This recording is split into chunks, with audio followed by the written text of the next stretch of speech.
दोस्तों ये video revenge of others के ड्रामा का पार्ट 2 है। अगर इसके पिछले पार्ट को अभी तक आपने नहीं देखा तो इस कमाल के क्राइम मिस्ट्री से भरे हुए के ड्रामा को मिस मत कीजिएगा।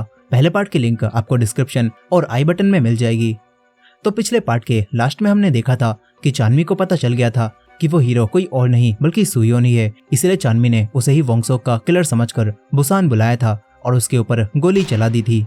अब इस पार्ट की शुरुआत होती है और हम देखते हैं कि वो गोली सोह्योन के लगी नहीं होती बल्कि उसके हाथ से छूकर निकल गई थी। सोह्योन का हाथ जख्मी हो जाता है। वो चानमी से कहता है कि चलो ठीक है, मैं मानता हूँ मैंने ही जंगियों को डार्क रूम में असोल्ट किया था, लेकिन तुम्हें उसकी इतनी चिंता क्यों है? चानमी कहती है कि तुमने मेरे भाई वोंगसोक को क्यों मारा? ये सुनकर सोह्योन मना करता है। वो कहता है कि मैंने उसे नहीं मारा, भला मैं वोंगसोक को आखिर क्यों मारूंगा? चानमी को अब भी विश्वास नहीं हो रहा था। वो सोह्योन के ऊपर गन पॉइंट कर लेती है। सोह्योन किसी तरह से उससे गन छीनता है, लेकिन फिर वो अपने ऊपर ही गन पॉइंट कर लेता है और कहता है कि मुझे सच बताओ, अगर तुम्हें ये पूरा यकीन है कि मैं वोंगसोक को मार सकता हूँ तो मैं अभी ही अपने आप को शूट कर लूंगा। लेकिन चानमी कोई जवाब नहीं देती क्योंकि उसे भी पूरा यकीन नहीं था कि सोह्योन वोंगसोक को मार सकता है। अब तभी चानमी के फोन पर किसी की कॉल आती है और वो कॉल किसी और की नहीं बल्कि वोंगसोक के फोन से आ रही थी। चानमी तुरंत ही कॉल उठाती है और कहती है कि वोंगसोक, दूसरी तरफ कौन है? लेकिन दूसरी तरफ से कोई भी नहीं बोलता और कॉल कट जाती है। चानमी दोबारा से कॉल भी करती है मगर अब कॉल नहीं लगती। वहीं दूसरी तरफ हम जेबम को देखते हैं जो कि एक पार्क में बैठा हुआ था। हमें दिखाया जाता है कि जब जेबम ने ओसंग से पूछा था कि क्या मैंने ही वोंगसोक का मर्डर किया है, तो ओसंग उससे कहता है कि आखिर तुम ये क्या बातें कर रहे हो? भला तुम्हारे पास वोंगसोक को मारने की क्या वजह होगी? ओसंग जेबम से कहता है कि क्या तुम्हारी यादें वापस आ रही हैं, लेकिन अगर ऐसा भी है तो तुम्हें उनके ऊपर पूरी तरह से यकीन नहीं करना चाहिए। ये सब तुम्हें कंफ्यूजन में डाल सकती हैं। फिर ओसंग उसे बता देता है कि उसका एक्सीडेंट नहीं हुआ था, उसने सुसाइड करने की कोशिश की थी, लेकिन यहाँ नहीं बल्कि जेबम अपने पेरेंट्स की कंपनी की बिल्डिंग से नीचे कूद गया था। जेबम कहता है कि आखिर मैंने ऐसा क्यों किया? ये बात ओसंग को भी नहीं पता थी। जेबम पूछता है कि आखिर वोंगसोक और मेरे बीच क्या हुआ था? ओसंग कहता है कि अगली बार जब मैं तुमसे मिलूंगा तो तुम्हें सब सच बताऊंगा। अब प्रेजेंट टाइम में जेबम पार्क में बैठकर उसी चीज को देखने का इंतजार कर रहा था। इधर चानमी अब समझ जाती है कि जिसने वोंगसोक को मारा है उसी के पास वोंगसोक का फोन होगा और किलर ने ही अभी कॉल की थी, इसलिए वो सोह्योन को अब नहीं मारती। वो सोह्योन को खुद के पैसों से नए कपड़े खरीद कर देती है और फिर उसके हाथ पर लगी हुई चोट पर दवाई भी लगाती है। इसके बाद सोह्योन अपने और चानमी के फोटोज लेने लगता है। ये दोनों साथ में फोटो क्लिक करवाते हैं और सोह्योन उनकी 2 कॉपी निकलवा कर एक कॉपी चानमी को देता है। इस तरफ ओसंग अब बास्केटबॉल खेलने के बाद जेबम के पास आता है और पूछता है कि तुम्हें कुछ और याद आया क्या? लेकिन जेबम मना करता है। वो बताता है कि वो दोबारा उसी बिल्डिंग के पास भी गया था, लेकिन तब भी उसे कुछ भी याद नहीं आया। जेबम कहता है कि तुम मुझे मेरे और वोंगसोक के बारे में कुछ बताने वाले थे ना? ये सुनकर ओसंग जेबम को अब एक एनवलप देता है और कहता है कि तुमने कूदने से कुछ दिनों पहले मुझे ये एनवलप रखने के लिए दिया था और इसे खोलकर देखने से सख्त मना किया था, लेकिन जब तुम बिल्डिंग से कूद गए तो मुझे इसे खोलकर देखना पड़ा। जेबम भी अब उसे खोलता है जिसमें कुछ फोटोज थे जिनमें जेबम और वोंगसोक दोनों साथ थे और ऐसा लग रहा था मानो वो दोनों काफी ज्यादा करीब हों। ये चीज देखकर जेबम हैरान रह जाता है। वहीं दूसरी तरफ चानमी और सोह्योन अब भी बुसान में थे। सोह्योन ने अब उसे सब बता दिया था कि उसने ही जू को भी धमकाया था, लेकिन फिर किसी ने जू का मर्डर कर दिया। चानमी कहती है कि शायद तुम्हें कोई फंसाना चाहता है, तो अब तुम क्या करोगे? सोह्योन ने अभी कुछ भी नहीं सोचा था। सोह्योन चानमी से पूछता है कि वैसे तुम्हें कैसे पता चला कि डिटेक्टिव मेरा बैग ढूंढने जिम में आ रही हैं? चानमी बताती है कि वो अपने भाई के किलर का पता लगाने के लिए ओसंग से मिली थी क्योंकि चानमी को उसके ऊपर भी शक था, लेकिन ओसंग ने उस दिन मना कर दिया था कि वो वोंगसोक को नहीं मार सकता। साथ ही ओसंग ने चानमी को यह भी बताया था कि जिस हीरो ने जंगियों को सबक सिखाया था उसने शहर में एक लड़के जू का मर्डर कर दिया है और इस बात के काफी चांसेस हैं कि उसी हीरो ने ही वोंगसोक का भी मर्डर किया हो। ओसंग बताता है कि मैंने अपने डैड के पुलिस स्टेशन में उस किलर की एक फुटेज देखी है जिसमें किलर का बैग दिख रहा था और अगर पुलिस को वो बैग सस्पेक्टेड लोगों में से किसी के भी पास मिल गया तो समझ जाओ वही किलर है। ये सुनकर चानमी को याद आता है कि उस रात चानमी ने सोह्योन के पास एक बैग देखा था जिसे वो कभी भी जिम में लेकर नहीं जाता था। इस तरह चानमी को सोह्योन के ऊपर शक हो गया था और जब रात में वो अपनी शूटिंग की प्रैक्टिस कर रही थी तो तभी उसे डिटेक्टिव की गाड़ी के ऊपर लगा हुआ सायरन सुनाई दिया। चानमी तुरंत ही समझ गई कि कुछ तो गड़बड़ है, इसीलिए चानमी तुरंत ही एक पेन लेकर गई और लॉकर को खोलकर सोह्योन का वही बैग लेकर यहाँ से भाग गई। चानमी सोह्योन को बताती है कि किलर को वो अपने हाथों से मारना चाहती थी और क्योंकि वो सोह्योन को ही किलर समझ रही थी इसीलिए उसने सोह्योन को पुलिस के हाथों से बचा लिया ताकि वो सोह्योन को खुद मार सके। सोह्योन मजाक में कहता है कि वैसे तुमने लगभग मुझे जान से मार ही दिया था, अगर तुम्हारा निशाना नहीं चूकता तो आज मैं जिंदा नहीं होता। अब इसके बाद ये दोनों उस इंसान के बारे में सोचते हैं जिसने वोंगसोक के फोन से कॉल की थी। इन्हें लगता है कि उसी ने जरूर वोंगसोक को मारा होगा। वहीं दूसरी तरफ सोयन बार बार सोह्योन को कॉल करने की कोशिश कर रही थी, लेकिन उसकी कॉल नहीं लगती। अब तभी आजंग अपने बॉयफ्रेंड को लेकर सोयन से मिलवाने लाती है। सोयन उसे जानती थी क्योंकि वो एक आइडल था। इसके बाद आजंग और सोयन दोनों बातें करने लगती हैं। आजंग सोयन से डबल डेट पर चलने के लिए कहती है, लेकिन सोयन जू के मर्डर केस और सोह्योन के लिए काफी परेशान थी। वहीं सोह्योन चानमी को बताता है कि वो कोई हीरो नहीं है, बस उसने ये काम पैसों के लिए किया था क्योंकि उसे अपनी मॉम के हॉस्पिटल का बिल भरना था। अब तभी चानमी को याद आता है कि जब उसे वोंगसोक के फोन से कॉल आई थी तो उसने एक रिंगटोन सुनी थी। चानमी दोबारा से उसी कॉल रिकॉर्डिंग को सुनती है जिसमें सच में कॉल कटने से पहले दूसरी तरफ एक रिंगटोन बची थी। ये सुनकर ये दोनों हैरान रह जाते हैं। वहीं दूसरी तरफ जेबम अपने और वोंगसोक के उन्हीं फोटोज को जला देता है और उसकी मॉम भी उसे देखकर परेशान थी। यहीं जेबम को अब भी यकीन नहीं आ रहा था कि वो वोंगसोक के इतना ज्यादा नजदीक कैसे हो सकता है। इधर सुबह होने पर चानमी को सोह्योन का एक लेटर मिलता है जिससे उसे पता चलता है कि सोह्योन वापस सियोल जा चुका है। वहीं सोह्योन सियोल पहुंच जाता है, मगर तभी ट्यूमर की वजह से उसे चक्कर आने लगते हैं और वो वहीं पर बेहोश हो जाता है। ये देखकर आसपास के लोग उसकी मदद के लिए आते हैं। इधर दूसरी तरफ सोयन जूनियर डिटेक्टिव को देखकर अपना चेहरा छुपा लेती है क्योंकि वो पुलिस की नजरों में नहीं आना चाहती थी। वहीं लेडी डिटेक्टिव भी उसी मैकेनिक से सोह्योन के बारे में पूछती है क्योंकि कई दिनों से सोह्योन को किसी ने भी नहीं देखा था और उसका फोन भी नहीं लग रहा होता। अब तभी चानमी यहाँ पर आ जाती है। डिटेक्टिव चानमी से भी पूछती हैं, लेकिन चानमी भी मना कर देती है कि उसे भी नहीं पता कि सोह्योन कहाँ पर है। इसके बाद चानमी स्कूल में आ जाती है। चानमी सोह्योन की जगह उसी कैट को खाना खिलाती है और वो भी सोह्योन का इंतजार कर रही थी, लेकिन सोह्योन नहीं आता। वहीं दूसरी क्लास में जेबम भी स्कूल आना बंद कर देता है और सोयन भी जू के मर्डर केस को लेकर काफी परेशान थी। वहीं जूनियर डिटेक्टिव लेडी को स्ट्रीट की कुछ फुटेजेस दिखाता है जिसमें चानमी थी। वो बताता है कि जब आप सोह्योन का जिम लॉकर चेक कर रही थी तो तब मैंने चानमी को तेजी से एक बैग ले जाते हुए देखा था, इसीलिए मैंने इन फुटेजेस को निकाला। लेकिन इसमें ये लोग देखते हैं कि चानमी बस उस बैग को लेकर यहाँ वहाँ घूम रही है। इससे इन दोनों को चानमी पर शक तो होता है, लेकिन इनके पास कोई एविडेंस नहीं होता। वहीं पर जेबम अपने पेरेंट्स की उसी बिल्डिंग पर बैठा था जहां से कूदकर उसने सुसाइड करने की कोशिश की थी, लेकिन उसे यहाँ पर वापस आकर भी कुछ भी याद नहीं आता। वो सोह्योन को भी कॉल करता है लेकिन उसकी कॉल नहीं लगती।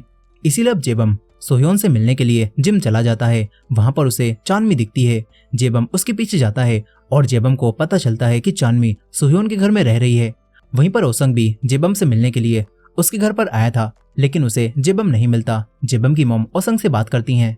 इधर जेबम चानमी को मैसेज करके बाहर एक मॉल में मिलने के लिए बुलाता है। चानमी वहां पर चली जाती है, लेकिन जेबम अब भी जिम की छत पर था। वो अब सोह्योन के घर के अंदर आ जाता है और यहाँ पर रखी हुई चानमी की चीजों को देखकर उसे यकीन हो जाता है कि ये दोनों साथ में रह रहे हैं। जेबम को चानमी और सोह्योन के बुसान में लिए हुए फोटोज भी मिलते हैं। वहीं पर जूनियर डिटेक्टिव सोयन और आजंग से बात करता है। वो कहता है कि जब हमने सोह्योन के फोन रिकॉर्ड्स को चेक किया तो हमें पता चला कि सोयन तुम ही थी जो कि सोह्योन से सबसे ज्यादा बात करती थी। डिटेक्टिव कहता है कि सोह्योन को बता देना, छुपने से कोई भी फायदा नहीं होने वाला। अगर वो खुद सामने आकर हमारी इन्वेस्टिगेशन में मदद कर दे तो यही उसके लिए बेहतर रहेगा। आजंग को कुछ भी समझ नहीं आ रहा था कि आखिर किस इन्वेस्टिगेशन की बात हो रही है।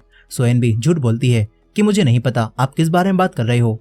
ये बोलकर वो आजंग के साथ अंदर आ जाती है। इसके बाद सोयन आजंग को भी सब सच बता देती है कि सोह्योन ही वो हीरो है और उसने जू को भी सबक सिखाया था, लेकिन फिर उसी रात किसी ने जू का मर्डर कर दिया। आजंग ये सब जानकर सोह्योन के लिए काफी परेशान होने लगती है। वहीं पर ओसंग को भी जेबम की मॉम ने उसकी लोकेशन बता दी थी और ओसंग अब जेबम से मिलने के लिए उसी जिम में आता है। तभी जीह्यून भी यहाँ पर आ जाती है जो कि सोह्योन से मिलने आई हुई थी। दोनों साथ में सोह्योन के घर पर जाते हैं जहाँ पर इन्हें जेबम मिलता है और ओसंग और जीह्यून को ये भी पता चलता है कि चानमी सोह्योन के साथ उसके घर पर रह रही है। ये बात जानकर जीह्यून को काफी गुस्सा आता है। जेबम इन्हें बताता है कि वो भी सोह्योन से मिलने के लिए यहाँ पर आया था, लेकिन सोह्योन यहाँ पर नहीं है। इसके बाद जेबम यहाँ से चला जाता है। वहीं पर चानमी मॉल में बैठकर जेबम का इंतजार कर रही थी।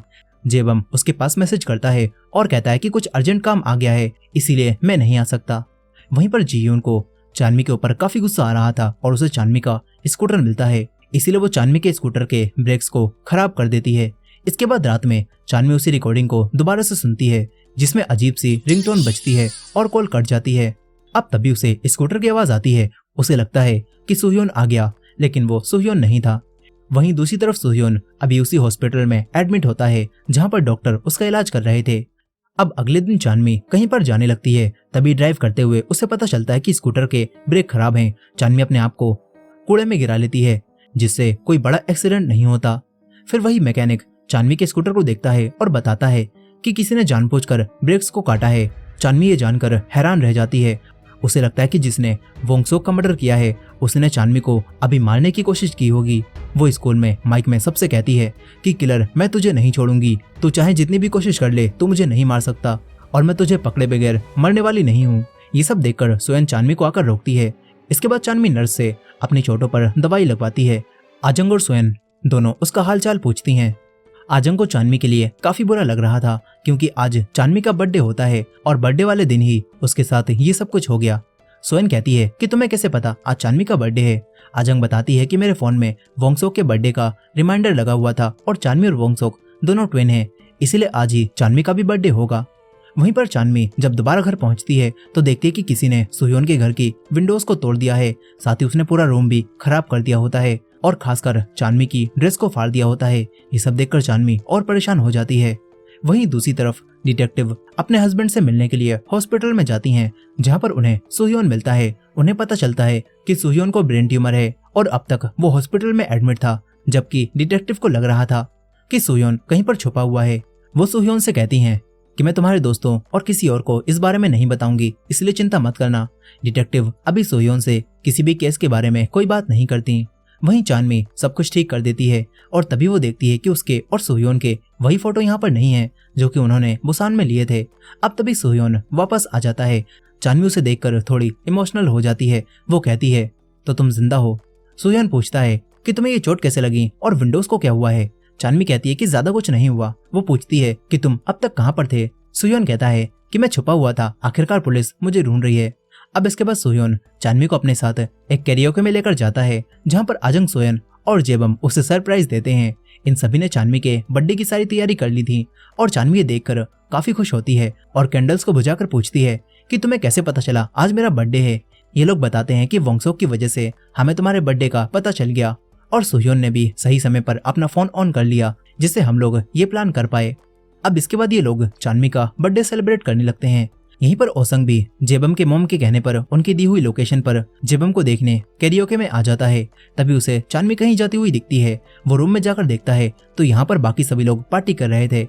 ओसंग को देखकर जेबम समझ जाता है कि ओसंग उसके लिए ही आया है। ये लोग ओसंग को भी ज्वाइन करने के लिए कहते हैं लेकिन ओसंग मना कर देता है। अब तभी ओसंग का फोन बजता है और इसमें वही रिंगटोन थी जो कि चानमी और सुह्योन ने उस रिकॉर्डिंग में सुनी थी।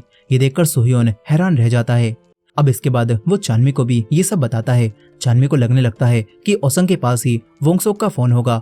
चानमी उसे अभी ही मारने जाने लगती है। सुह्योन उसे रोकता है और अकेले जाने से मना करता है। सुह्योन भी अब चानमी की मदद करने के लिए बिल्कुल तैयार था। वहीं जेबम और ओसंग दोनों उसी पार्क में बैठे थे। जेबम अपने घर नहीं जाना चाहता था। वो कहता है कि अकेले में उसके दिमाग में फिर से उसके और वोंगसोक के ख्याल आते रहते हैं। ओसंग कहता है कि तुम अपने आप को शांत रखो, तुम बस बिल्डिंग से नीचे गिर गए थे और तुम्हारी थोड़ी सी याददाश्त चली गई थी, बस इतना ही तुम्हारे साथ हुआ था, तो इसे ज्यादा कंफ्यूजिंग मत बनाओ। लेकिन ये सुनकर जेबम कहने लगता है कि तुम्हें हर बार सब पता कैसे होता है? कहीं तुमने वो फोटोज मुझे जानबूझकर तो नहीं दिखाई ना, ताकि मैं समझूं कि मैं और वोंगसोक काफी करीब थे। जरूर तुमने ही वोंगसोक के साथ कुछ किया होगा और तुम मुझे भी मारने वाले होगे। ओसंग को ये सुनकर गुस्सा आ जाता है। वो जेबम को मारकर नीचे गिरा देता है। जेबम उससे दोबारा पूछता है कि ओसंग, क्या सच में मैं वोंगसोक के काफी करीब था? ओसंग उसका कोई जवाब नहीं देता। वहीं पर आजंग और सोयन चानमी और सुह्योन के बारे में बात कर रही थी। इन्हें लग रहा होता है कि चानमी और सुह्योन दोनों एक दूसरे से प्यार करते हैं। इधर चानमी और सुह्योन दोनों जिम में आ जाते हैं। ये दोनों डिसाइड करते हैं कि ये पुलिस को वोंगसोक के फोन से आई कॉल के बारे में कुछ भी नहीं बताएंगे। साथ ही ये दोनों प्लान बनाते हैं कि ये ओसंग का फोन चुराकर उसमें आई हुई इनकमिंग कॉल्स को देखेंगे और अगर उसमें इन्हें ठीक उसी टाइम पर कोई कॉल आई हुई मिलती है जिस समय वोंगसोक का फोन कटा था, तो ये कंफर्म हो जाएगा कि वोंगसोक का फोन ओसंग के ही पास है। सुह्योन कहता है कि हम कल इसके बारे में बात करेंगे और सोचेंगे। अब इसके बाद वो जाने लगता है।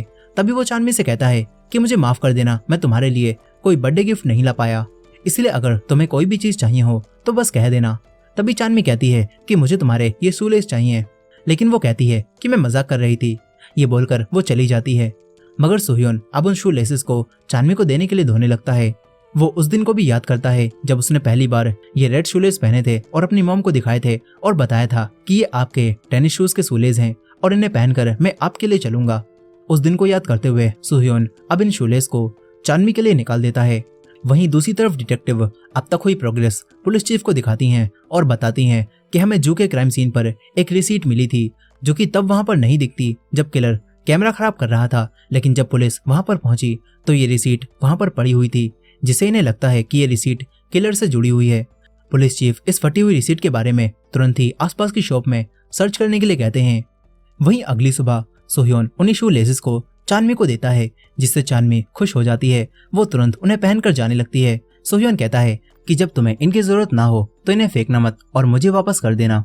वहीं पर दूसरी तरफ अब दोनों डिटेक्टिव उसी फटी हुई रिसीट के बारे में हर शॉप में जाकर पता कर रहे होते हैं और एक स्टडी कैफे का ओनर जूनियर डिटेक्टिव को बताता है कि हाँ, ये हमारे यहाँ की ही रिसीट है। ओनर बारकोड की मदद से रिसीट बनने का टाइम और डेट चेक करता है और फिर उसी टाइम की ये लोग रिकॉर्डिंग को देखते हैं ताकि पता कर सकें कि ये रिसीट किसने ली थी।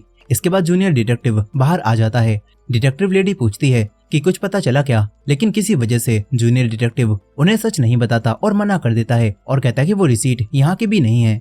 वहीं स्कूल में सोयन और आजंग सोह्योन से मिलती हैं। सोयन कहती है कि डिटेक्टिव्स हमसे भी पूछताछ करने आए थे, इसीलिए अब हमें सारी इन्फॉर्मेशन को शेयर कर लेना चाहिए। जो भी तुम जानते हो वो हमें बता दो ताकि हमारे बयान बिल्कुल सेम हो। ये बात सुनकर सोह्योन इन्हें सब बता देता है कि पुलिस उसके बैग को ढूंढने जिम में आई थी, लेकिन चानमी ने उसे बचा लिया।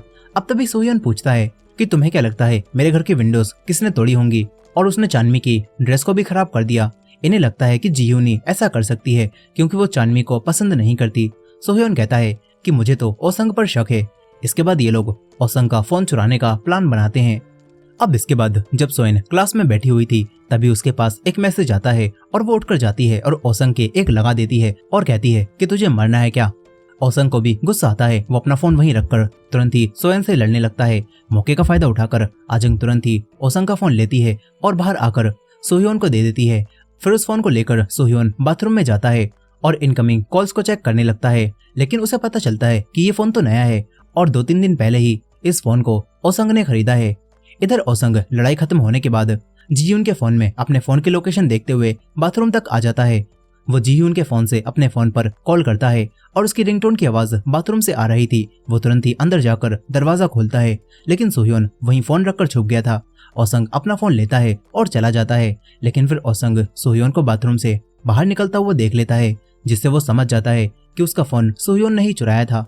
वहीं सोह्योन क्लास खत्म होने के बाद चानमी को बताता है कि ओसंग ने अपना फोन बदल लिया है और अब उसके पास वो पुरानी रिंगटोन वाला फोन नहीं है।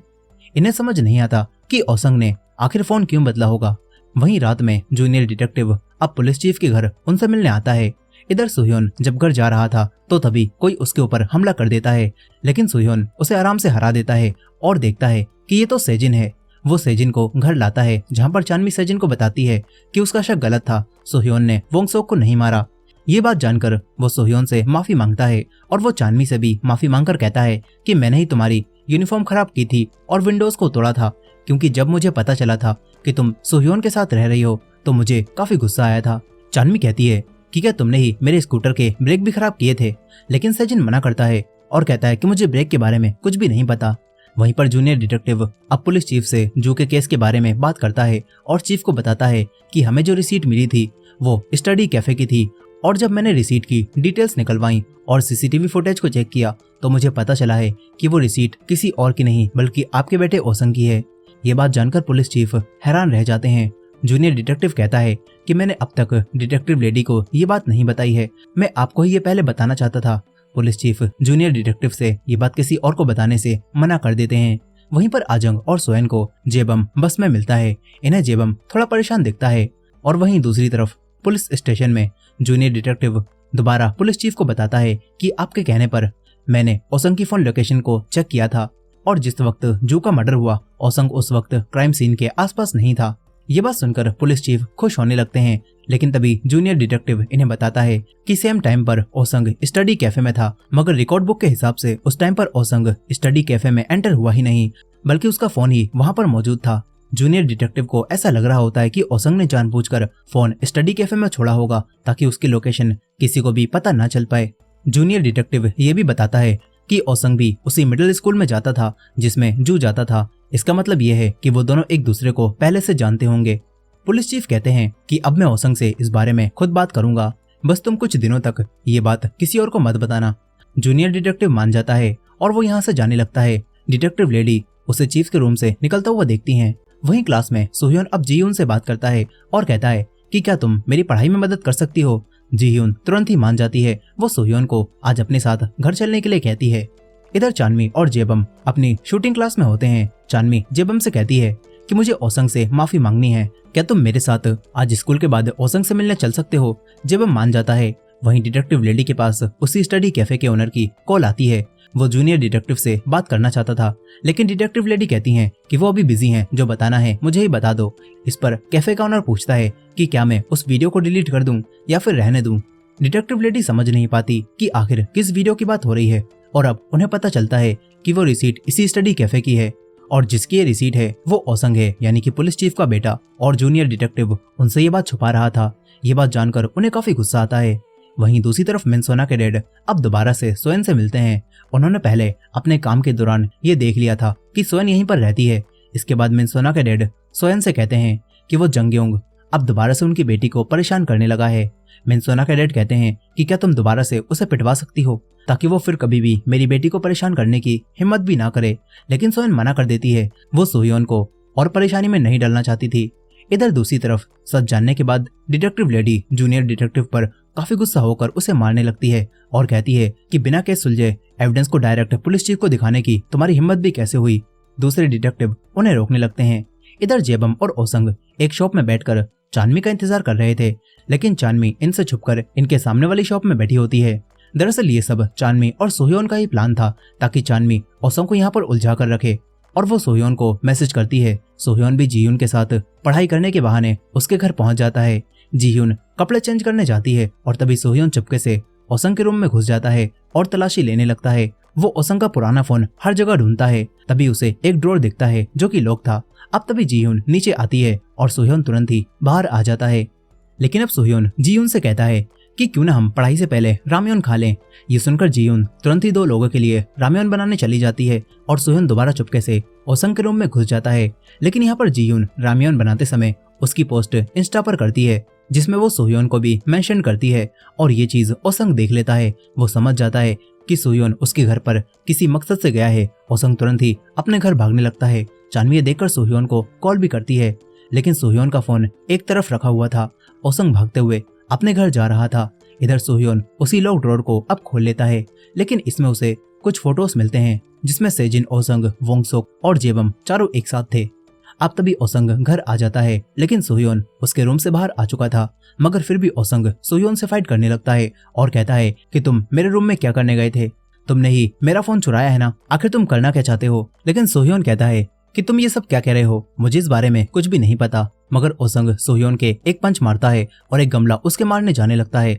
लेकिन तभी डिटेक्टिव लेडी यहाँ पर आ जाती हैं जो कि ओसंग को अरेस्ट करने आई थी। वो सोह्योन को बचा लेती हैं और ओसंग को अरेस्ट करके ले जाने लगती हैं।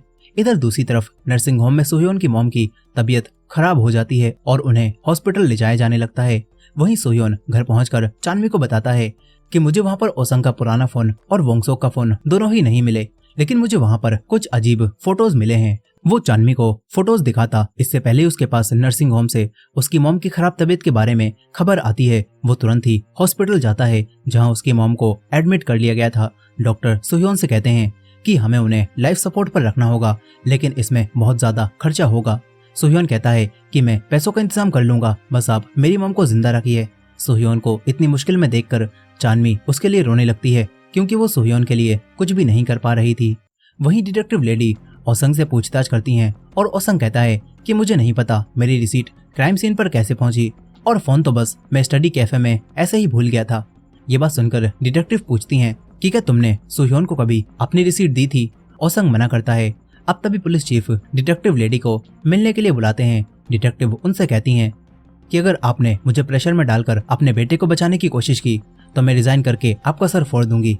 पुलिस चीफ कहते हैं कि मैं भी ऑफिसर हूँ, इसीलिए मैं ऐसा नहीं करूंगा, लेकिन साथ ही मैं एक डैड भी हूँ और इसीलिए मैं हर तरह से अपने बेटे को बचाना चाहता हूँ। डिटेक्टिव लेडी उन्हें धमकी देती हैं और यहाँ से चली जाती हैं। अब इसके बाद ओसंग आजाद होकर जंगयोंग और उसके दोस्तों से मिलने एक वैन में जाता है। वो जंगयोंग से बात करके उसे बताता है कि डिटेक्टिव ने मुझसे पूछताछ की थी और जिस तरह से उन्होंने मुझसे सवाल किए मैं समझ चुका हूँ कि पुलिस को आखिर किस पर शक है। ओसंग कहता है कि तुम्हें मारने वाला वो हीरो कोई और नहीं बल्कि सोह्योन है। इधर सोह्योन अब दोबारा सोएन और आजंग से मिलने जाता है। सोह्योन सोएन से कहता है कि मुझे पैसों की जरूरत है, मेरी मॉम आईसीयू में है और बिना पैसों के वो मर सकती हैं, इसीलिए क्यों ना हम और लोगों को मारकर पैसे कमाएं। सोएन को सोह्योन के लिए दुख हो रहा था, लेकिन वो ये काम करने से मना कर देती है क्योंकि पुलिस को पहले से ही सोह्योन पर शक है और अगर ऐसे में इन्होंने कुछ और किया तो सोह्योन तो तुरंत ही पकड़ लिया जाएगा। इसी वजह से सोएन मना कर देती है। मगर फिर आजंग सोएन को बिना बताए ही मिनसोना के डैड से मिलने जाती है और कहती है कि हम आपका काम कर देंगे। फिर हम सोह्योन को देखते हैं जो कि अपने हीरो वाले कपड़े पहनकर दोबारा जंगयोंग को मारने उसी वैन के पास पहुंच चुका था। लेकिन इस बार सोह्योन को ये बात नहीं पता थी कि उसे फंसाया जा रहा है क्योंकि ओसंग ने जंगयोंग के साथ मिलकर यहाँ पर हर जगह कैमरे लगा दिए थे और जंगयोंग भी सोह्योन के वैन में आने का इंतजार कर रहा था। साथ ही अभी तक सोह्योन कैमरों के रेंज में नहीं आया होता है, मगर वो वैन की तरफ बढ़ने लगता है और थोड़ी ही देर में वो कैमरों में भी दिखने लगता है। वहीं दूसरी तरफ हमें सोह्योन की मॉम को दिखाया जाता है जो कि अब अपना दम तोड़ देती हैं। अब इसके बाद कहानी एक दिन पीछे जाती है जब आजंग मिनसोना के डैड से मिलने गई थी। वो पैसों के बदले में जंगयोंग को दोबारा पिटवाने के लिए तैयार हो जाती है। इसके बाद वो सोह्योन से मिलने हॉस्पिटल में आती है और उसे भी ये सब बताती है। अपनी माँ को बचाने के लिए सोह्योन ये काम करने के लिए तैयार था। इसके बाद आजंग यहाँ से जाने लगती है। चानमी भी उसे जाता हुआ देखती है। इसके बाद वो सोह्योन के पास आती है। सोह्योन चानमी से ये बात छुपाता है कि आज वो दोबारा पैसों के लिए जंगयोंग को मारेगा। इसके बाद ये दोनों साथ में खाना खाते हैं और सोह्योन चानमी को वही फोटोज देता है जो कि उसे ओसंग के पास से मिले थे। सोह्योन कहता है कि जरूर वो किलर ओसंग ही होगा और इन फोटोज को देखकर पता चलता है कि जेबम भी तुम्हारे भाई को जानता था, लेकिन एक्सीडेंट की वजह से शायद उसे कुछ याद नहीं है। चानमी कहती है कि मैं ये सब देख लूंगी, तुम अभी बस अपनी मम का ध्यान रखो। वहीं दूसरी तरफ ओसंग को अब ये भी पता चलता है कि सोह्योन ने उसके फोटो चुरा लिए हैं। अब इसके बाद ओसंग के डैड उससे बात करते हैं। ओसंग कहता है कि मैंने कुछ भी नहीं किया। ओसंग के डैड समझ जाते हैं कि किलर जानबूझकर ओसंग को फंसाने की कोशिश कर रहा है। शायद उसी ने ओसंग की रिसीट क्राइम सीन पर छोड़ी होगी। ओसंग कहता है तो अब हमें क्या करना होगा। उसके डैड कहते हैं कि हमें सबसे पहले किलर को पकड़कर उससे सच उगलवाना होगा, जिसके बाद तुम एलिगेशन से फ्री हो जाओगे। ओसंग के डैड उससे इन सभी मामलों से दूर रहने के लिए कहते हैं, लेकिन ओसंग के दिमाग में कोई और ही प्लान चल रहा था। इधर चानमी आज जब स्कूल जाती है तो वो उन्हीं मैकेनिक से अपना स्कूटर बेच देने के लिए कहती है ताकि उसके पास थोड़े पैसे आ जाएं और वो सोह्योन की मदद कर सके। वहीं पर ओसंग अब फिर से जंगयोंग से मिलता है। जंगयोंग कहता है कि हम लोग सोह्योन को बहुत बुरा मारने वाले हैं, लेकिन ओसंग कहता है कि हमें उसके लिए ट्रैप बिछाना होगा। ओसंग कहता है कि तुम मिनसोना को दोबारा परेशान करते रहो ताकि वो फिर से सोह्योन से मदद मांगे और जब सोह्योन दोबारा हीरो बनकर तुम पर हमला करेगा तभी हम उसे पकड़ लेंगे। जंगयोंग मान जाता है। फिर ओसंग सोह्योन से मिलकर कहता है कि तुमने ही मेरे घर से फोटोज चुराए हैं ना, और तुम ही मुझे मर्डर केस में फंसवाना चाहते हो। लेकिन सोह्योन कहता है कि लगता है जेल की हवा खाकर तेरा दिमाग खराब हो गया है, आखिर तू ये क्या बातें बोल रहा है। सोह्योन और ओसंग में थोड़ी बहस होती है और सोह्योन यहाँ से चला जाता है। वहीं दूसरी तरफ चानमी जेबम से मिलकर उससे कहती है कि क्या तुम मुझे कार चलाना सिखा सकते हो। जेबम मान जाता है। चानमी उसे वही फोटो दिखाती है जिसमें उसका भाई था और कहती है कि इस फोटो में तुम और ओसंग भी मेरे भाई के साथ हो, क्या तुम्हें कुछ याद है। लेकिन एक्सीडेंट की वजह से जेबम सब कुछ भूल चुका था। उसे तो ये भी याद नहीं होता कि इस फोटो में चौथा लड़का कौन है। चानमी कहती है कि वो सेजिन है। यहीं पर ओसंग भी इन्हें फोटो देखते हुए देख लेता है। फिर चानमी कहती है कि इस फोटो में ओसंग का होना काफी अजीब है, यकीन नहीं आता कि ओसंग और मेरा भाई दोनों दोस्त हो सकते हैं। यहीं पर जेबम पूछता है कि तुम्हें ये फोटो कहाँ पर मिली। चानमी कहती है कि मुझे ये फोटोज किसी ने दी थी, मैं तुम्हें उसका नाम नहीं बता सकती। अब इसके बाद क्लास में जेबम ओसंग से इसी फोटो के बारे में बात करने की कोशिश करता है और कहता है कि मैंने एक फोटो देखी जिसमें मेरे और वोंगसोक के अलावा तुम और सजिन नाम का एक लड़का भी मौजूद थे, लेकिन तुमने मुझे सिर्फ मेरी और वोंगसोक की फोटो ही क्यों दिखाई। मगर ओसंग उसकी बातों पर ध्यान नहीं देता। उसने अभी अभी एक नया इंस्टाग्राम अकाउंट बनाया था। वो कहता है कि हम बाद में बात करेंगे, ये बोलकर वो चला जाता है। वहीं क्लास में अब जीयून को पता चलता है कि ओसंग ने नया इंस्टाग्राम अकाउंट बनाया है जिस पर वो अपनी और जीयून की फोटो पोस्ट कर रहा है और स्कूल में सभी लोग उसे फॉलो भी करने लगते हैं। आजंग और सोयन को भी ओसंग का अकाउंट मिल जाता है। यहीं पर ओसंग भी सभी लड़के लड़कियों को अपनी इंस्टा आईडी देकर फॉलो करवा रहा था। तभी जीयून यहाँ पर आकर ओसंग से बात करती है और ओसंग से उसकी फोटोज को डिलीट करने के लिए कहती है, लेकिन ओसंग कहता है कि बस 2-3 दिन रुक जाओ, मैं ये सब कुछ 2-3 दिन बाद बंद कर दूंगा। ओसंग के दिमाग में कोई बड़ा प्लान चल रहा था। वहीं पर जूनियर डिटेक्टिव अब डिटेक्टिव लेडी से काफी बुरी तरह से डरा हुआ था। वो उनसे माफी मांगता है और उन्हें बताता है कि मुझे जू के मर्डर केस में एक नई वीडियो मिली है। वो बताता है कि उस वीडियो को छत से रिकॉर्ड किया गया था और इसमें दिखता है कि पहले किलर के बाहर के दरवाजे से निकलने के बाद 10-15 मिनट बाद उसी शॉप से पीछे के दरवाजे से भी कोई निकला था। इन्हें लगने लगता है कि इस केस में शायद एक नहीं बल्कि 2 किलर हैं। फिर वो डिटेक्टिव बताता है कि जब मैं दोबारा जू की शॉप में गया था तो मुझे वहां पर एक आदमी मिला जो कि वहां कुछ कर रहा था। मैंने उसे पकड़ लिया और पूछताछ की, जिससे मुझे पता चला कि वो आदमी बिल्कुल ठरकी था। वो अपने ड्रोन को अपार्टमेंट के आसपास उड़ाकर लोगों को इंटीमेट होते हुए देखता था और ऐसे ही जब वो एक रात ये सब कर रहा था तो उसका ड्रोन क्रैश हो गया और जीपीएस की लोकेशन की मदद से वो जू की शॉप तक पहुंच गया, लेकिन ड्रोन छत पर अटक चुका था। इसीलिए उसने कल सुबह आने का फैसला किया, लेकिन जब वो सुबह वहां पर आया तो वहां पुलिस आ चुकी थी और जू का मर्डर भी हो चुका था। फिर वो कई दिनों तक वहां आता जाता रहा ताकि जब पुलिस वहां ना हो तो वो अपना ड्रोन उठा सके और इस तरह मैंने उसे पकड़ लिया और उस रात की रिकॉर्डिंग को देखा तो मुझे ये फुटेज मिली। डिटेक्टिव लेडी उसकी तारीफ करती है। वहीं पर जंगयोंग दोबारा से मिनसोना को स्कूल से आते समय परेशान करता है और मिनसोना कुछ भी नहीं कर पाती और भाग जाती है। दूसरी तरफ जेबम चानमी का इंतजार कर रहा था और जैसे ही चानमी बाहर आती है तो ओसंग उसका बैग छीनने लगता है। जेबम आकर चानमी को बचाता है, लेकिन ओसंग को चानमी के बैग में वही फोटोज मिल जाते हैं। जेबम ओसंग से कहता है कि चानमी से माफी मांगो, लेकिन ओसंग समझ चुका था कि उस दिन चानमी ने जानबूझकर उसे बाहर मिलने के लिए बुलाया था। वो गुस्से में यहाँ से चला जाता है। वहीं पर मिनसोना अपने डैड को वो सारी बातें बताती है। वो काफी रो रही थी। मिनसोना के डैड कहते हैं कि तुम चिंता मत करो, इस बार मैं उसे ऐसा सबक सिखाऊंगा वो दोबारा तुम्हारे आसपास भी नहीं भटकेगा। ओसंग भी ये सब सुन रहा था और वो समझ जाता है कि उसका प्लान सही काम कर रहा है। इसके बाद वो जंगयोंग और उसके दोस्तों के पास आता है और कहता है कि कल ही सुयोन तुम्हें मारने आने वाला है। मैंने अभी भी मिनसोना और उसके डैड की बातें सुनी है। ओसंग कहता है कि हमें प्लानिंग करनी होगी। ओसंग जंगयोंग को कल पूरे दिन बाहर घूमते रहने के लिए कहता है और बताता है कि कल तुम्हें सोह्योन को मारना नहीं है बल्कि उससे पिटना है ताकि हम सोह्योन को बेनकाब कर सकें। जंगयोंग मान जाता है। इसके बाद अगले दिन सुबह ही जंगयोंग ओसंग के कहने पर पूरे दिन इधर उधर घूमता रहता है और सोह्योन भी उसे मारने के लिए उसका पीछा करता रहता है। वहीं पर पार्क में जहाँ पर वैन खड़ी हुई थी, ओसंग वहाँ पर जंगयोंग के साथियों के साथ मिलकर हर जगह कैमरे लगवा देता है और सारी चीजें रिकॉर्ड होना शुरू हो जाती हैं। इधर चानमी जेबम के साथ ड्राइविंग करना सीख रही थी और जेबम काफी अच्छे से चानमी को ड्राइविंग सिखाता है। इसके बाद ये दोनों बातें करते हैं। जेबम कहता है कि वैसे अचानक से तुम्हें ड्राइविंग सीखने का आइडिया कैसे आ गया। चानमी कहती है कि मैं अपने भाई के किलर को जान से मार दूंगी और उसके बाद मुझे खुद ही ड्राइव करके उसे पहाड़ों में दफनाने जाना होगा, इसीलिए मैं ड्राइविंग सीख रही हूँ। मैं जल्दी ही अब किलर को पकड़ने वाली हूँ। जेबम कहता है तो क्या मुझे भी तुम्हारे साथ ये काम करना पड़ेगा? आखिरकार तुमने मुझे अपना प्लान बता दिया है। इसके बाद जेबम भी चानमी को अपना सीक्रेट बताता है जिसके बारे में उसने कई सालों से बात नहीं की। जेबम कहता है कि मेरा भी एक ट्विन ब्रदर था और जब मैं 14 साल का था तब हम समर में जब बीच पर खेल रहे थे तो अचानक से उसकी डेथ हो गई। वो बीमार था और हम दोनों बिल्कुल सेम दिखते थे। जेबम कहता है कि उसके मरने के 1 साल तक मुझे बहुत अजीब लगा था। जब भी मैं मिरर में खुद को देखता था तो ऐसा लगता था मैं उसे ही देख रहा हूँ। चानमी कहती है कि मैं समझ सकती हूँ तुम्हें कैसा लग रहा होगा। जेबम कहता है कि फिर कुछ समय बाद सब कुछ नॉर्मल लगने लगा। वो कहता है कि मुझे हमेशा से ऐसा ही लगता है कि मरने के बाद वो हर जगह मेरे साथ है। चानमी उसकी ये फीलिंग समझ नहीं पाती। इसके बाद चानमी कहती है कि मैं तुम्हारा सीक्रेट किसी को भी नहीं बताऊंगी। वहीं पर पूरा दिन घूमने के बाद जंगयोंग वापस अपनी वैन में आ जाता है और सोह्योन भी उसे यहाँ पर आता हुआ देख लेता है।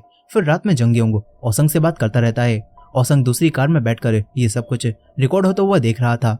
इसके बाद सोह्योन रात के 12 बजते ही जंगयोंग को मारने आगे बढ़ने लगता है। वहीं पर इसी टाइम पर हॉस्पिटल में सोह्योन की मॉम भी दम तोड़ देती हैं और एक नर्स सोह्योन को कॉल करती है, लेकिन उसकी कॉल नहीं लगती और इसीलिए वो दूसरे लोगों को कॉल करती है जो सोह्योन को जानते थे। इसके बाद रात के समय सोह्योन के जिम के कोच चानमी को कॉल करके बताते हैं कि सोह्योन की मॉम की डेथ हो गई है और सोह्योन की कॉल भी नहीं लग रही, क्या तुम चेक कर सकती हो? चानमी नीचे आकर देखती है तो सोह्योन यहाँ पर नहीं था। वो तुरंत ही सोहेन को कॉल करती है और बताती है कि सोह्योन की मॉम की डेथ हो गई है और सोह्योन की कॉल भी नहीं लग रही, पता नहीं वो कहाँ पर है।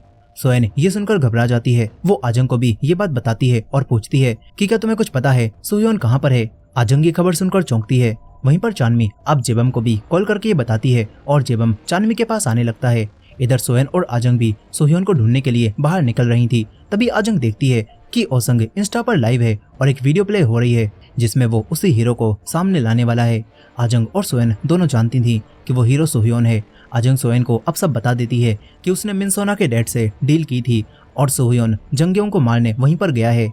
ये दोनों तुरंत ही ये बात चानमी और जेबम को बताती हैं, लेकिन इन्हें ये बात नहीं पता थी कि इस वक्त वो वैन कहाँ पर खड़ी है और ये सब कुछ कहाँ पर हो रहा है और अगर इन्होंने जरा भी देर करी तो सोह्योन पकड़ा जा सकता है।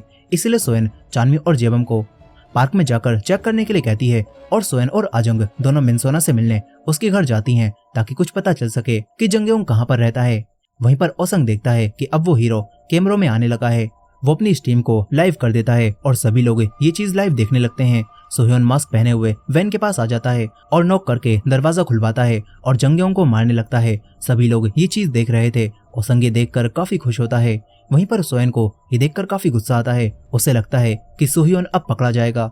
यहीं पर वो हीरो जंगयोंग को बहुत बुरा मार रहा था। तभी ओसंग पीछे से आकर उसका मास्क हटाता है, लेकिन उस मास्क के पीछे सोह्योन नहीं बल्कि जेबम था। वो कहता है कि ओसंग लाइव स्ट्रीम कैसे जा रही है। ओसंग समझ जाता है कि सारा प्लान चौपट हो गया है। वो गुस्से में यहाँ से चला जाता है। वहीं दूसरी तरफ चानमी सोह्योन के साथ जेबम की गाड़ी में थी और ये दोनों हॉस्पिटल जा रहे थे। साथ ही सोह्योन अपनी मॉम के मरने की वजह से काफी रो रहा होता है। तभी हमें दिखाया जाता है कि 20 मिनट पहले आजंग और सोहेन को मिनसोना मिल गई थी और मिनसोना ने इन्हें फोन के जरिए उस वैन तक पहुंचने का रास्ता बता दिया था, जिससे ये लोग सोह्योन तक पहुंच गए थे और सोह्योन को इन्होंने ठीक कैमरों में आने से पहले अपने पास बुला लिया था, जिसके बाद चानमी ने उसे सब बताया था और इस तरह सोह्योन बच गया था। लेकिन अब वो रोता हुआ हॉस्पिटल जा रहा होता है। यहीं वो डिटेक्टिव भी लाइव स्ट्रीम को देख लेती हैं और वो ओसंग और बाकी सभी को पकड़ने वहीं पर आ रही होती हैं। पुलिस की गाड़ियों की आवाज सुनकर ओसंग यहाँ से भागने की कोशिश करता है, लेकिन पुलिस इन्हें हर तरफ से घेर लेती है। जंगयोंग भी ये चीज देखता है और जेबम से कहता है कि मैं जानता हूँ तू वो नहीं है जिसने मुझे पहले मारा था। जेबम कहता है कि तुम्हें आखिर किस पर शक है, आखिर तुम मेरी जगह किसे देखना चाहते थे। ये दोनों अब लड़ने लगते हैं। तभी जूनियर डिटेक्टिव यहाँ पर आ जाता है जो कि इन्हें लड़ने से रोक देता है और जेबम से मास्क भी ले लेता है। इसके बाद सभी को पकड़ लिया जाता है। वही डिटेक्टिव लेडी पुलिस चीफ को बताती हैं कि किस तरह ओसंग ने खुद हीरो को पकड़ने की कोशिश की थी और इसमें उसने जंगयोंग को भी शामिल कर लिया था। डिटेक्टिव लेडी कहती हैं कि ओसंग के पास जू के मर्डर केस से जुड़ी हुई बहुत सारी इन्फॉर्मेशन थी। इसका मतलब ये है कि ये दोनों केस पक्का कनेक्टेड होंगे। इसके बाद वो चली जाती हैं। यहीं पर जेबम, जिसे इन्होंने अरेस्ट कर रखा था, उसके लॉयर यहाँ पर आ जाते हैं, लेकिन फिर भी जेबम पूछताछ करवाने के लिए तैयार होता है। वो इन्हें बताता है कि मुझे लाइव स्ट्रीम के बारे में जैसे ही पता चला तो मैं आसपास ही था और इसीलिए मुझे हीरो बनने का आइडिया आया और मैं हीरो वाला मास्क लगाकर वहां पर चला गया। डिटेक्टिव कहती हैं कि उस मास्क का क्या तुम जहां भी जाते हो अपने साथ मास्क रखते हो। इस पर जेबम कहता है कि वो मास्क मुझे रास्ते में मिला था। डिटेक्टिव कहती हैं कि तुम्हें क्या लगता है ओसंग ने ये प्रैंक आखिर क्यों किया होगा। जेबम कहता है कि मुझे लगा था ये सब मजे के लिए हो रहा है, लेकिन जब उसने मेरा मास्क हटाया और मुझे देखा तो वो दुखी और गुस्सा दोनों हो गया था। तब मुझे समझ आया कि ये कोई प्रैंक नहीं चल रहा था। जेबम डिटेक्टिव से पूछता है कि क्या ये सब करना क्राइम है। डिटेक्टिव कोई जवाब नहीं दे पाती। फिर वो पूछती हैं कि वोंगसोक के मर्डर के समय पिछले साल तुम कहाँ पर थे। जेबम बताता है कि उसका एक्सीडेंट हो गया था जिसमें उसने अपनी याददाश्त खो दी थी और वो हॉस्पिटल में था। वहीं पर जूनियर डिटेक्टिव जंगयोंग से पूछताछ कर रहा था। वो कहता है कि तुम्हें कैसे पता कि वो हीरो तुम्हें मारने आने वाला है। जंगयोंग कहता है कि मैं उसके लिए चारा बनकर बैठा हुआ था, लेकिन जूनियर डिटेक्टिव कहता है कि मैं जानता हूँ तुमने मिनसोना को दोबारा हैरेस किया था और उसको चारा बनाया था, नहीं तो वो हीरो तुम्हें दोबारा मारने क्यों था, क्योंकि वो तो पहले ही तुम्हें सबक सिखा चुका था ना। लेकिन जंगयोंग ये सारी बातें एक्सेप्ट नहीं करता। फिर डिटेक्टिव कहता है कि वो ओसंग तुम्हारे साथ क्यों मिल गया, वो हीरो को क्यों पकड़ना चाहता था। लेकिन जंगयोंग को ये बात भी नहीं पता थी। इसके बाद ये लोग ओसंग से भी पूछताछ करते हैं। ओसंग कहता है कि हम बस ये सब कुछ मजे के लिए कर रहे थे और स्कूल के सारे बच्चे भी ये जानना चाहते थे कि वो हीरो असल में कौन है। इस तरह मैं फेमस हो रहा था। लेकिन डिटेक्टिव कहती हैं कि तुम हीरो की असली पहचान सबके सामने लाने वाले थे और अगर ऐसा हो जाता तो उस हीरो को आसानी से अरेस्ट कर लिया जाता और सभी बच्चे तुम्हें ही ब्लेम करते, क्योंकि सभी बच्चे हीरो को पसंद करते हैं। ओसंग कहता है कि उसने इस बारे में नहीं सोचा। लेकिन डिटेक्टिव उसके सामने कई सारी बातें रखती हैं और कहती हैं कि तुम वोंगसोक के साथ भी सेम क्लास में पढ़ते थे और तुम भी उसी मिडिल स्कूल में गए थे जहाँ पर वो लड़का जू जाता था, और साथ ही तुम इन केसेस को भी फॉलो कर रहे थे। ओसंग ये सुनकर मान लेता है कि हाँ, वो केसेस को फॉलो कर रहा था और ये सारे केसेस आपस में कनेक्टेड हैं और इसीलिए वो जानबूझकर हीरो को पकड़वाना चाहता था। यहाँ पर अब जब ओसंग को पता चलता है कि पुलिस उसे ही सस्पेक्ट समझ रही है, तो ओसंग कह देता है कि मुझे लगता है कि वो किलर सुहियोन होगा और वही हीरो भी है। ये बात सुनकर दोनों डिटेक्टिव हैरान होते हैं। वहीं पर अगले दिन सुहियोन की मॉम का फ्यूनरल चल रहा था, जहाँ पर जेबम, चानमी और बाकी सभी सुहियोन की मदद करते हैं। सुहियोन काफी दुखी था। यहाँ पर वो डिटेक्टिव भी अपने हस्बैंड के साथ आती हैं। वो सुहियोन के दुख में उसके साथ थी। इसके बाद वो चली जाती हैं। डिटेक्टिव के हस्बैंड उनसे कहते हैं कि वहाँ पर ज्यादा लोग नहीं थे, हमें वहाँ रुक जाना चाहिए था। मगर डिटेक्टिव कहती हैं कि मेरे वहाँ होने से बच्चे अनकंफर्टेबल रहते, इसलिए हमारा वहाँ पर ना रुकना ही सही था। डॉक्टर को सुहियोन के लिए बुरा लग रहा था क्योंकि अब इस दुनिया में सुहियोन का कोई भी नहीं रहा। यहीं पर सुहियोन के दोस्तों उसके दुख को समझते हैं। वो लोग सुहियोन के साथ खाना खाते हैं और जेबम इन्हें बताता है कि उसने पुलिस स्टेशन में सारी बातें संभाल ली थी। इसके बाद ये लोग खाना खाकर सुहियोन के साथ उसकी मॉम की अस्थियों के पास रुकते हैं और सुहियोन कहता है कि वोंगसोक की अस्थियां भी यहीं पर रखी हैं, हमें वहां भी जाना चाहिए। ये सभी लोग वोंगसोक की अस्थियों के पास जाते हैं और इन्हें ये बात समझ नहीं आ रही थी कि पुलिस ने अब तक वोंगसोक के किलर को क्यों नहीं पकड़ा। यहाँ पर सुहियोन और चानमी अब इन सभी को बता देते हैं कि इन्हें किसी पर शक है और वो इंसान कोई और नहीं बल्कि ओसंग है, लेकिन इन्होंने पुलिस को ये बात अभी तक नहीं बताई है। जेबम कहता है कि तुम्हें पक्का लगता है कि ओसंग ऐसा कर सकता है। जेबम को ये बात अजीब लग रही थी क्योंकि वो ओसंग का दोस्त था। इसके बाद अगले दिन जेबम और ओसंग बात करते हैं। ओसंग जेबम से कहता है कि मुझे पता है तुमने ही उस रात सुहियोन को बचाया था, अगर तुम नहीं आते तो सुहियोन पकड़ा जाता, आखिर तुमने ऐसा क्यों किया। जेबम कहता है कि मैं नहीं चाहता था तुम सुहियोन को पकड़ो। ओसंग कहता है कि मेरे मुकाबले तुम्हारे लिए उस सुहियोन ने आखिर किया ही क्या है जो तुम उसका इतना साथ दे रहे हो। ये सुनकर अब जेबम को गुस्सा आ जाता है। वो कहता है कि तुम्हें सही में लगता है तुमने मेरी मदद की है। मैं जानता हूँ तुमने जानबूझकर मुझे मेरे और वोंगसोक के फोटो दिखाए थे और बाकी फोटोज को छुपा लिया था ताकि मैं ये समझूं कि मैं और वोंगसोक डेट कर रहे थे, जबकि सच्चाई ये नहीं है। लेकिन ओसंग कहता है कि अगर मैं तुम्हें सच बता भी दूं तो तुम यकीन नहीं करोगे। मैंने अब तक तुम्हें बहुत सारे क्लूज दिए हैं ताकि तुम्हें याद आ जाए, और जिस दिन तुम्हें सब कुछ याद आ जाएगा तुम उस दिन मुझे थैंक्स कहने के लिए आओगे और मेरा एहसान मानोगे। ये बात बोलकर वो चला जाता है। जेबम को अब भी समझ नहीं आ रहा था कि पूरी सच्चाई क्या है। वहीं पर चानमी सुहियोन के साथ बीच पर थी ताकि सुहियोन को अच्छा लग सके। चानमी उससे बात करती है और उसका मूड ठीक कर देती है। फिर इसके बाद ये दोनों साथ में डिनर करते हैं। चानमी सुहियोन को वही फोटो दिखाती है और कहती है कि इस फोटो को भेजकर वोंगसोक ने मुझे बताया था कि वो अपनी गर्लफ्रेंड के साथ बिल्कुल इसी तरह बैठकर खाना खा रहा था, लेकिन जब मैंने आजंग से इस बारे में पूछा तो उसने साफ मना कर दिया था। चानमी वही फोटो निकालती है और कहती है कि मुझे ऐसा लगता है कि मेरा भाई जिस इंसान को डेट कर रहा था वो इंसान इस फोटो में मौजूद है। सुहियोन सब समझ जाता है और चानमी कहती है कि जेबम को तो कुछ भी याद नहीं है और सेजिन अमेरिका जा चुका है और वोंगसोक अब मर चुका है, यानी कि जो इंसान सारी सच्चाई जानता है वो ओसंग है। लेकिन ओसंग से सच निकलवाने का इन्हें कोई भी आइडिया नहीं मिलता। वहीं पर ओसंग के डैड उसके पास से उसका फोन रख लेते हैं और वो प्रैंक करने के लिए उसे काफी डांटते हैं और कहते हैं कि अब से तुम सीधा स्कूल से घर आओगे। वहीं दूसरी तरफ जेबम जब शावर ले रहा था तो उसे कुछ आवाज आती है। वो अपने रूम में जाकर देखता है तो वहां पर सब कुछ बिखरा पड़ा था और एक दरवाजे पर टेप लगी होती है। जेबम को याद आता है कि ये तो उसने ही किया था, लेकिन आखिर क्यों। जेबम खुद को मिरर में देखता है और कहता है कि हकीकत में तुम कौन हो। अब अगले दिन जेबम चानमी से मिलता है। चानमी फिर से जेबम से एक फेवर मांगती है और फिर चानमी के कहने पर जेबम दोबारा से ओसंग को मिलने के लिए बुलाता है और कहता है कि मैंने बहुत सोचा और मैं अब तैयार हूँ, तुम सही थे, इसीलिए अब तुम मुझे सारी सच्चाई बता दो। ओसंग कहता है कि मैंने तुम्हें बहुत सारे क्लूज दिए थे और तुम्हें यह भी समझ आ गया कि तुम्हारा एक्सीडेंट नहीं हुआ था बल्कि तुम बिल्डिंग से कूदे थे। ओसंग कहता है कि कल 22 अप्रैल को उस बात को पूरा 1 साल बीत जाएगा और अब मैं तुम्हें सच्चाई बताता हूँ। असल में तुम खुद बिल्डिंग से नहीं कूदे थे बल्कि तुम्हें वोंगसोक ने धक्का दिया था। ये बात जानकर जेबम हैरान रह जाता है। साथ ही चानमी जो कि छुपकर ये सब कुछ रिकॉर्ड कर रही थी वो भी चौंक जाती है। जेबम पूछता है कि आखिर तुम्हें ये कैसे पता कि वोंगसोक ने मुझे धक्का दिया था। ओसंग कहता है कि मैंने खुद वोंगसोक को अपनी आंखों से देखा था, लेकिन मैंने ये बात पुलिस को इसलिए नहीं बताई क्योंकि वोंगसोक ने मुझे भी देख लिया था। अब तभी इनके टीचर यहाँ पर आ जाते हैं जो कहते हैं कि तुम दोनों यहाँ पर क्या कर रहे हो। ओसंग वो बात बताते हुए रुक जाता है और ये दोनों यहाँ से चले जाते हैं। चानमी ये बात जानकर हैरान रह चुकी थी कि उसके भाई ने धक्का देकर जेबम को मारने की कोशिश की थी। वहीं पर सोह्योन अपने भाई और अपनी मॉम की अस्थियों के पास था। वो कहता है कि मुझे भी आपके पास आना है। इसके बाद वो स्कूल जाता है जहाँ पर ओसंग फिर से उससे लड़ने लगता है। तभी सोह्योन उसे मारने आने वाला था, लेकिन ब्रेन ट्यूमर की वजह से सोह्योन बेहोश हो जाता है। सभी लोग उसे उठाने की कोशिश करते हैं लेकिन वो नहीं उठता। ये लोग तुरंत ही एम्बुलेंस को कॉल करते हैं। वहीं पर चानमी वो बात जानकर अब भी शॉक में थी और तभी उसे पता चलता है कि सोह्योन बेहोश हो गया है। उसे हॉस्पिटल ले जाया जा रहा है। चानमी तुरंत ही उन लोगों से वुनसंग हॉस्पिटल चलने के लिए कहती है और बताती है कि इसे ब्रेन ट्यूमर है और वहाँ पर एक डॉक्टर है जो कि इसका इलाज कर रहे हैं।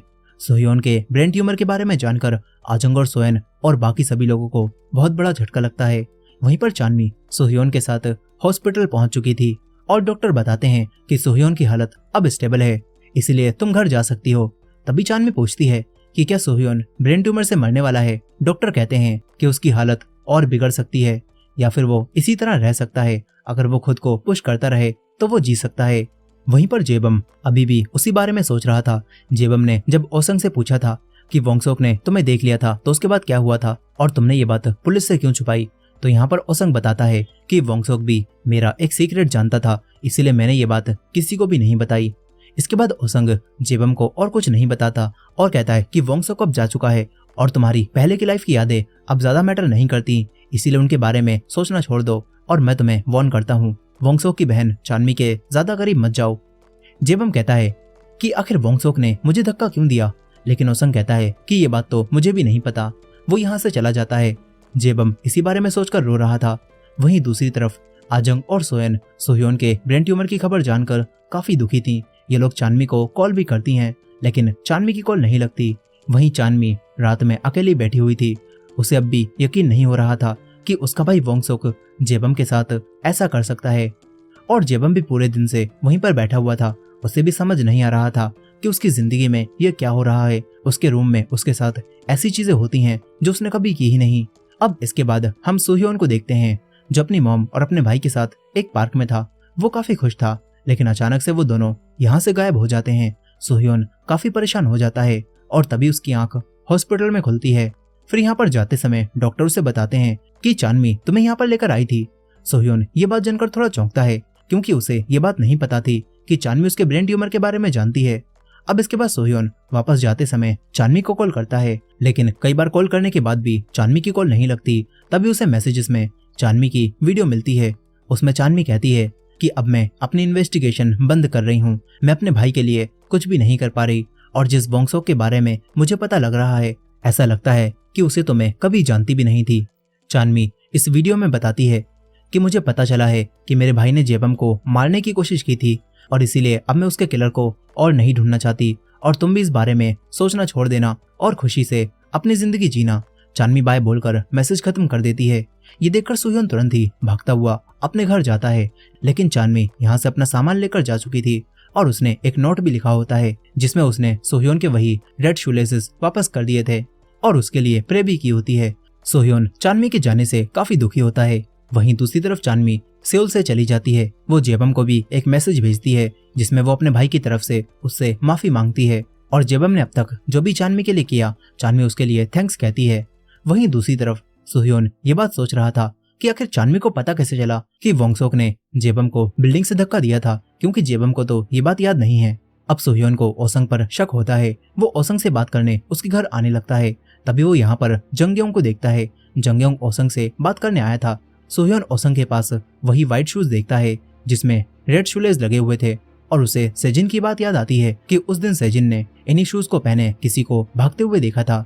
सोह्योन इन दोनों की बातें सुनता है।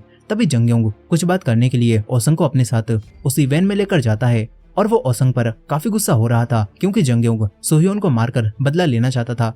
लेकिन ओसंग के पास अब एक और प्लान था, मगर जंगयोंग उससे लड़ने लगता है क्योंकि जंगयोंग को ओसंग के प्लान पर भरोसा नहीं था। अब तभी कोई नॉक करता है। जंगयोंग दरवाजा खोलता है तो वहां पर सोह्योन था। वो जंगयोंग को मारकर गिराता है और ओसंग के पास आकर उससे कहता है कि तूने ही चानमी से कहा है ना कि उसके भाई ने जेबम को मारने की कोशिश की थी। ओसंग समझ जाता है कि चानमी सारी बातें सुन रही थी, लेकिन सोह्योन कहता है कि जरूर तूने वो सारी कहानी खुद से बनाई होगी और तूने ही वोंगसोक को भी मारा होगा। सोह्योन अब वोंगसोक को पकड़कर उसे मारने लगता है और बहुत बुरा पीटता है। वहीं दूसरी तरफ चांदनी अब समुद्र के किनारे बैठी हुई थी।